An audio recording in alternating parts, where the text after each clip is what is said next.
To my channel with a new video. So I am coming up with two short videos on arrhythmias.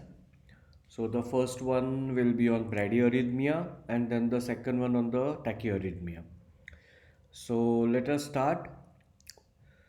So as you could see that the cardiac arrhythmias will involve the terminologies like the SA node, AV node, bundle of His, the left and the right bundle.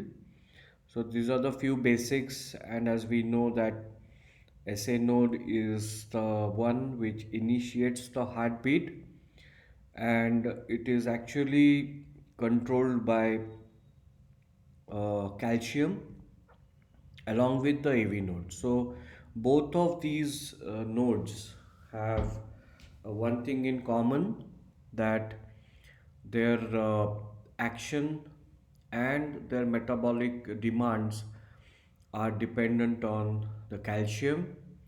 And when you come down to the bundle of His, here the second another very important electrolyte is involved, and that is sodium. So these are the two main electrolytes who have a major impact on the electrical functioning of the heart, namely the calcium and the sodium. So, what is the dictum, what you could see in the treatment of arrhythmias? I would put it as, if they are symptomatic, you treat them. And if they are asymptomatic, you need to observe them and find the cause. So, if you follow these two golden rules, most of the times you are able to confront the arrhythmias. Now, what could be the mechanism of arrhythmias? There could be either the structural influences or the transient influences. So, if you look at the structural influences, which can have the bearing on the conduction and also the contraction. So, the first and foremost would be myocardial infarction.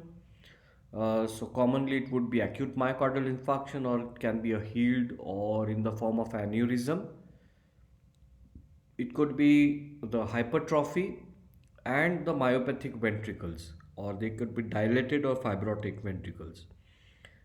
So the transient influences could be either a transient ischemia, the systemic factors like hypoxia, acidosis, electrolyte imbalances, the neurophysiological factors like autonomic tone and the endogenous catecholamine production, and of course the toxicity like drug toxicity or the exogenous catecholamines. So both of these influences, namely the structural and the transient influence, will have a bearing on the abnormal automaticity or the slowing down of impulse conduction, in turn which will cause a premature atrial and the ventricular contraction, and of course culminating into the arrhythmias.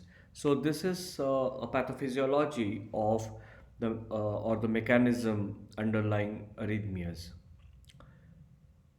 As I said, bradyarrhythmias, they can either be due to the disorders in the impulse generation, wherein the sinus node dysfunction is responsible and commonly seen as sick sinus syndrome, or there could be disorder in the impulse conduction which is dealing with the AV block abnormalities. So symptomatic arrhythmias, either it could be a brady or a tachyarrhythmias. And what are the common signs and symptoms or the clinical findings which anyone can encounter? So here again you can think of it, and I will give the answers. So if you could see, anyone with hypotension or signs of shock, acutely altered mental status, chest discomfort, or features of acute heart failure should point towards the symptomatic arrhythmias. And hereupon, there is a necessity to address these symptoms in a little more serious fashion, and we should actually aim how can we mitigate these these symptoms, and we'll come to that. So, starting with a very common kind of a bradyarrhythmia, where all of you can identify this ECG, and if you could see here that there is a brady, and you could see that there is a pause. So, this is ECG is for identification. So as you could see that this is a six sinus syndrome, the conduction problem with no junctional escape during the sinus pause, and the diagnosis is with ECG or Holter, and if it is inconclusive you need to have electrophysiological testing. So this is a six sinus syndrome, and if it is asymptomatic you need to leave it alone, or if symptomatic then of course they need a pacemaker. So remember what are the symptomatic arrhythmias are, and we just discussed in the earlier slide about the same. Now coming to this ECG, you can take your time and can identify the bradyarrhythmia. So as you could clearly see that this is a first degree heart block, where you could see that the PR interval is prolonged.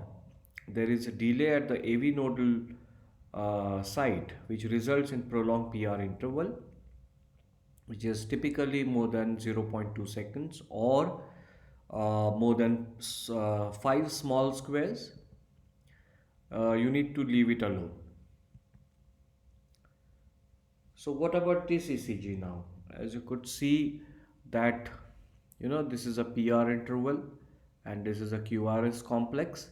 You can see that the PR interval in the next succession beat is prolonged, and the next succession beat is still more prolonged, and then there is absent QRS. So there is a missed QRS complex, and again you can see that there is a continuation of the same pattern. So this is typically a second degree AV block or type 1 Wenke back. It is due to increase in the delay at AV nodal junction until a P wave is not conducted. It often comes in the setting of a posterior inferior myocardial infarction with AV nodal ischemia. There is a gradual prolongation of the PR interval, as you could see here. PR is prolonged, PR is still further prolonged, PR is still further prolonged, and there is a missed QRS. So there is a skipped QRS. So gradual prolongation of the PR interval before a skipped QRS, and QRS morphologically is normal, as you could see, that is less than 0.12 seconds. No pacing as long as there is no bradycardia, no symptoms, I would say. Now what about this? This is, as you could see, that the QRS is a little broad, but you could see that the PR interval is seen here like this, and then there are missed QRS complexes after the P wave. Again you could see a PR. So this is a second degree AV block type 2. It is due to deceased bundle of His with a bundle branch block. There is a sudden loss of a QRS wave because a P wave was not transmitted beyond AV node. QRS, as you could see, that they are abnormal, and it could be a precursor to the complete heart block and may need pacing if the patient is symptomatic. Here I would still say that if the patient is not symptomatic, you can still hold on, observe, and then act if at all there are symptoms. So typically you can see it's Mobius type 2. So you could see a PR interval which is fixed in these three complexes, and then there is a non-conducted P wave, and there is absent QRS here. What is this? So it's quite easy to identify. You could see that it is Brady, and you can see that the P waves are coming. So here the P wave is in between the QRS complex, but these P waves are coming at its own pace, and the QRS are coming at their own pace, but there is no relation of the QRS to the preceding P. So no relation of P to QRS, P coming at equal intervals, Q coming at the equal intervals, but there is no relation of P to QRS. It is a complete hard block. And what do we need? Obviously, transvenous spacing. Now, this is another ECG with there is a RSR dash pattern here in V5 and V6. So, again, it is very easy to identify a left bundle branch block wherein there is left ventricle which gets a delayed impulse. QRS is widened as you could see, at least three boxes. V5 and V6 have RSR dash pattern or rabbit ear appearance. So this is left bundle branch block, and you need to be careful not to miss any hiding Q waves inside it. Pacemaker if they are symptomatic, especially in the form of a syncope. Now here you could see that there is a same RSR dash pattern which was seen in V5, V6. You could see the same in V1 and V2, and this is nothing but right bundle branch block where right ventricle gets a delayed impulse. QRS is widened, that is at least three boxes. V1 and V2 have RSR dash pattern and pacemaker if syncope occurs. So, in a nutshell, this is an adult bradycardia or a bradyarrhythmia algorithm. You need to assess for the clinical condition, heart rate which is commonly less than 50 beats per minute. You need to identify and treat the underlying cause. ABC, that is airway, breathing and circulation. Attach the monitor, give some oxygen if the patient is hypoxemic. Monitor the oximeter, blood pressure, take a IV access and a 12 lead ECG. If there is persistent bradyarrhythmias causing either of these, as we have already discussed, so they are the symptomatic arrhythmia or symptomatic bradyarrhythmia, wherein you have hypotension, signs of shock, acute altered mental status, chest discomfort, or acute heart failure. If there are no such symptoms, then you can still monitor. But if they are present, of course, go ahead and administer atropine.